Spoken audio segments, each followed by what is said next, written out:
After Luke Slaughter signed off, Frontier Gentlemen signed on with its 4th episode. It was called Kendall's Last Stand, and was one of the most gripping shows in the run. Come on.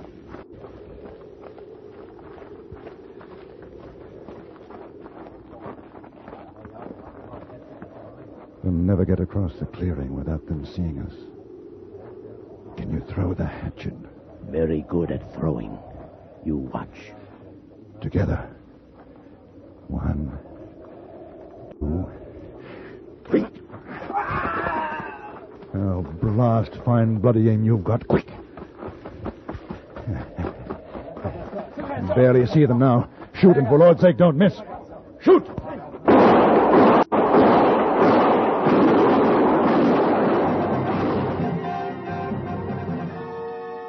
John Dehner starred. Well, Tony Ellis wrote it, directed it, produced it, everything. And I think it was one of his finest efforts. I know this, that Tony liked that show better than any show he had ever done in his life. And I think it showed. And I was very close to Tony. And he would very often refer to that show as with great affection. It was one of those shows that I think was so well written that it played itself. When we returned to the Rosebud the next day, the Battle of Little Bighorn was over. As Lieutenant Snow had predicted, it had been a massacre. Custer's troops had been wiped out. Those other wounded under Major Reno's command were being carried aboard the riverboat to the far west. 5 minutes of a roadshow followed, and then 5 more minutes of news. After a New York Philharmonic concert, Suspense signed on at 4:35, guest starring Karl Swenson and Cathy Lewis. The story, $5 Tip, is a thriller about a twin trying to escape the electric chair at the expense of his brother. It aired at 4 p.m. from KNX in Los Angeles. CBS had found multi-sponsorship for the series in late 1956. As mentioned earlier, William N. Robeson was also in charge of this production.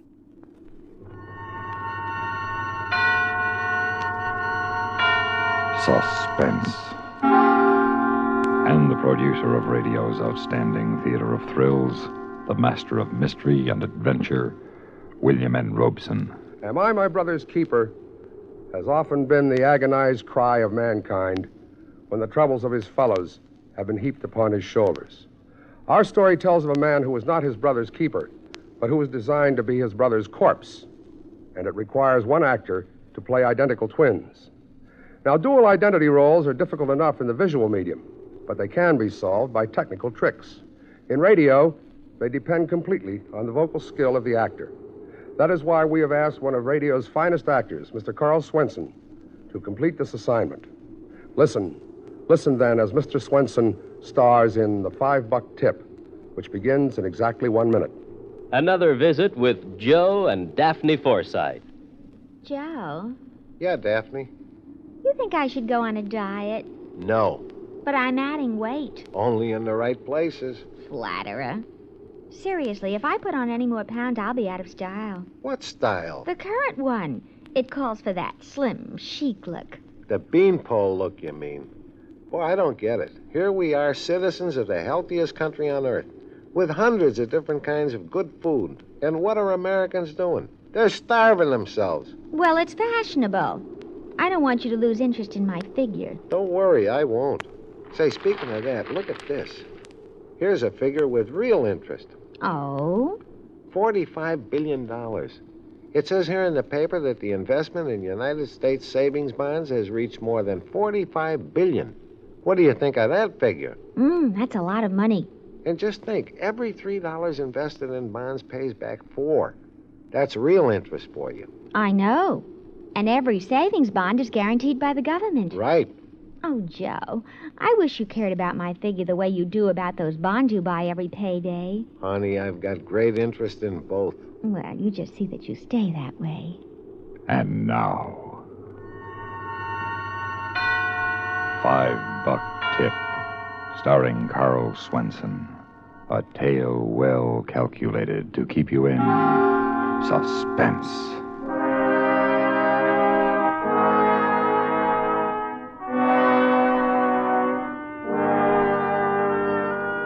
I had flown all the way from Cleveland to be with my brother on his last night, and it was no joyride. His picture was on page 1 of the Tribune under a big black headline, Governor denies appeal. Jardine to die tonight. On the plane, they all looked at me like I'd broken out of death row.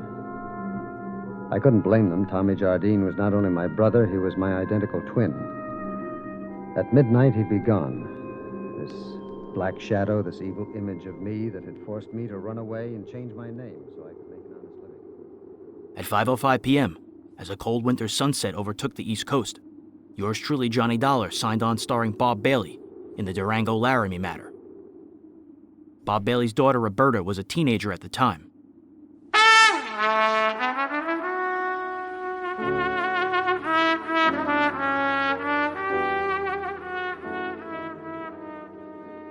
Yeah, it is painful. Those were very good times. And like I say, afterwards, when radio died, and I mean it died with a big bang, it just died out there in California. They tried to move it back to New York, and when they tried to convert to TV, so many of the radio personalities couldn't make the conversion. And until other jobs opened up, like the sponsor jobs, there were a lot of radio stars that just went completely downhill. Especially, like my father, had nothing to fall back on. He'd been an actor all his life. And by the time his radio show was over, he was almost 50. He weighed about 150 pounds, stood about 5'9.5", and they looked at him on television and said, "You're not Johnny Dollar." And he said, "But I am. I've been." And they said, no, we have to get a 6-foot-tall guy that weighs about 200 pounds to play the part. It was sad. It was a very sad time when TV just wiped it out.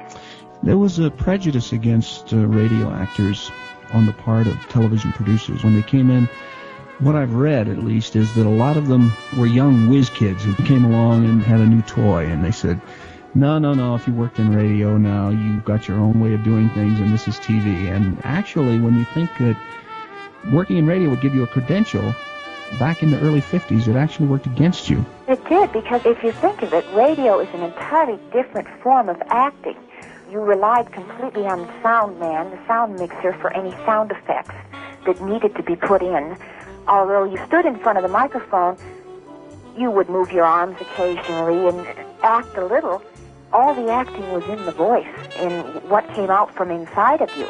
You could wheel someone up there in a wheelchair, and he would project over the radio his voice, his emotion. Yours truly, Johnny Dollar, has been covered extensively in episode 102 of Breaking Walls. When Dollar signed off, the FBI and Peace and War signed on from New York, after which dramatic programming shifted back to the West Coast. Radio's remaining Hollywood directors cast familiar character actors for union-scale wages. Gunsmoke started on the air in '52, as we've mentioned, and network radio was beginning to die just at the time we were starting. I guess what I mean is that in those early days, if you were doing a series and the series was canceled, something else popped up and you were told to start preparing for a show called such and such, which would go on the air next Tuesday. There was always something to replace the show that went off the air. By the end of the 50s, and certainly by the 60s, when a show went off the air, that was just the end of that half hour or that hour or that 2-hour segment, and it was filled with something else. And that something else usually came from New York. It was a sad period for those of us who were fond of radio and enjoyed radio, and indeed had been brought up in radio. And it was not sour grapes. Throughout the 1950s, Norman Macdonnell's Gunsmoke remained radio's most popular show. It aired Sundays at 6:30 p.m., with a repeat the following Saturday at 12:30 p.m. On February 23, 1958, they presented The Surgery.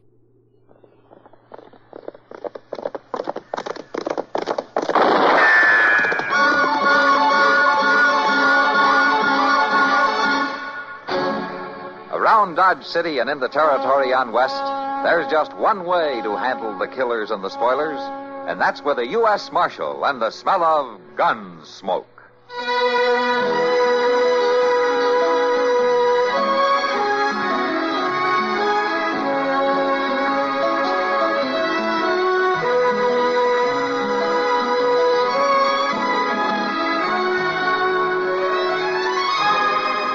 Gunsmoke, starring William Conrad. The story of the violence that moved west with young America, and the story of a man who moved with it. I'm that man, Matt Dillon, United States Marshal. The first man they look for and the last they want to meet. It's a chancy job, and it makes a man watchful and a little lonely.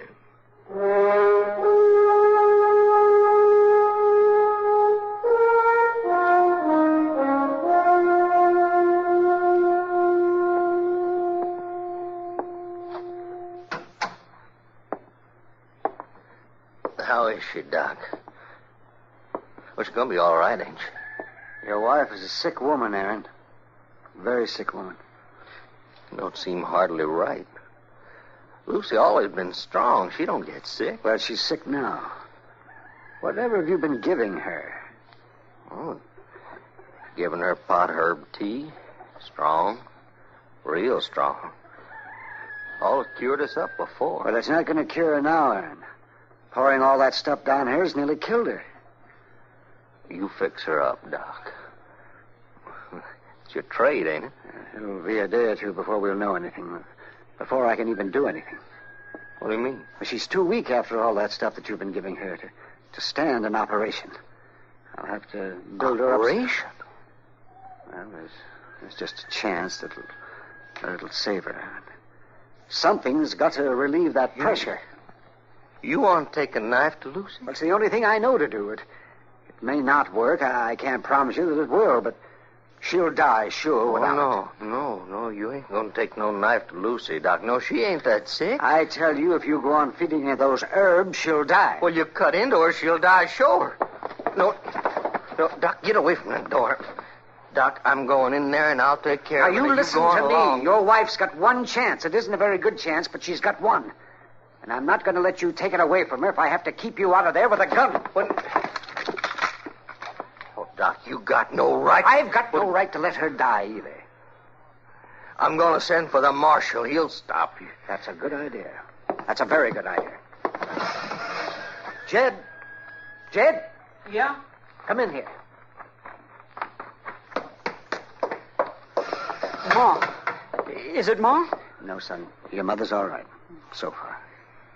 What's Doc got the gun for? Oh, he won't let me go in there with your ma. He wants to take a knife to her. A knife? I'm not here to hurt anybody, boy. I just want to try to save your mother's life. Now, I want you to go into town and bring back the marshal. The marshal? Yeah, that's what I said. Somebody's got to settle this thing. Paul? Yeah, you go along. Bring the marshal, Jed. Law'll protect a man's rights. But what'll happen to Ma? You go along, boy. Go along. Now, nothing will happen to your Ma. Nothing gonna happen to her. Now, that's a fact. Go on, Jed. You get the marshal out here. Don't let him waste no time. If you say so, Paul. I say so. Go on now. I'll take care of your Ma. I aim to take care of her. Gun or no gun.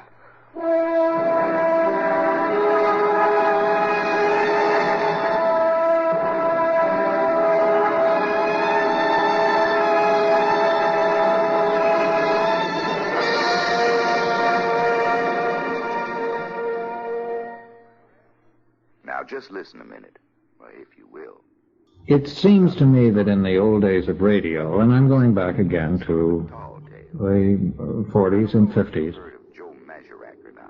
the executives, whether men like Guy Della Chappa or Harry Ackerman or whomever, were men with an experience in and a feeling for the theatrical end of the business as opposed to the business end of radio.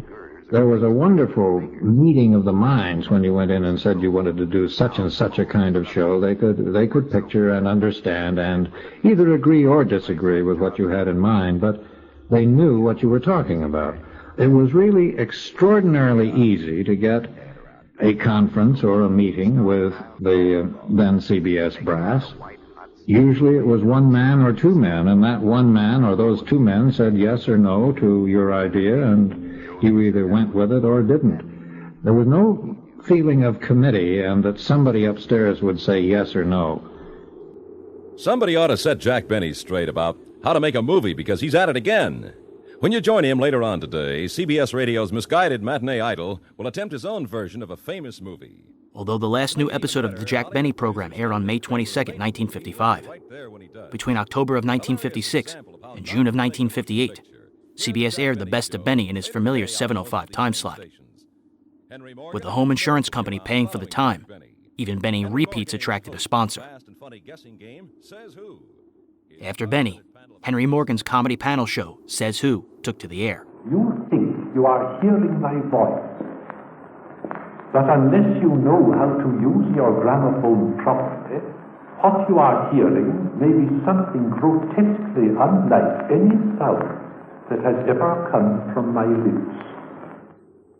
Can you identify that voice? If you can, you may win a jackpot of wonderful prizes in radio's new, exciting, fun game, Says Who?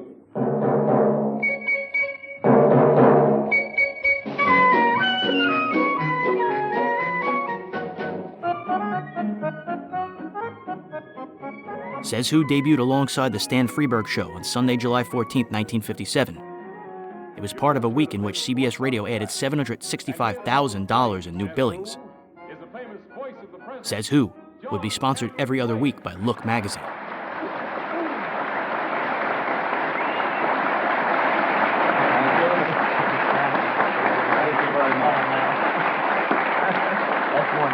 Thank you very much indeed. And ladies and gentlemen, a good evening to you.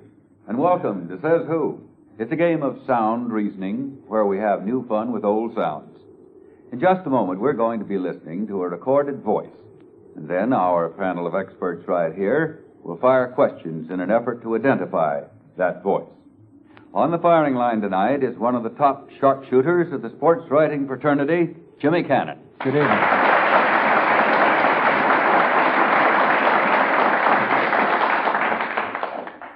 Next, a talented lady from television and the film screen who calls everybody a good bunny.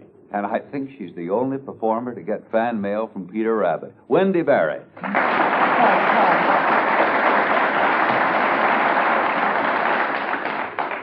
Comes now from way down Texas way, a radio and television humorist, a writer, a lecturer. Well, you know, I could mention many more of his talents, but it would only embarrass him. Go ahead and embarrass me, John. I should have known better to say that about anyone from Texas. John Henry Falk. Good evening.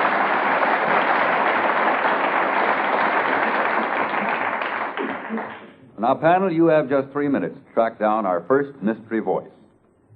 For each no answer to get to the rules of the game, the listener sending in the suggestion receives $5. If you sound sleuths fail to come up with the correct identification, an extra $25 is added to that listener's prize money. Now, before we hear our first voice, our announcer, Hal Sims, will tell the home listeners who this well-known gentleman is. Our panelists cannot hear me. The mystery voice you are about to hear is movie star Adolph Monju. I'm always thinking, I'm dreaming of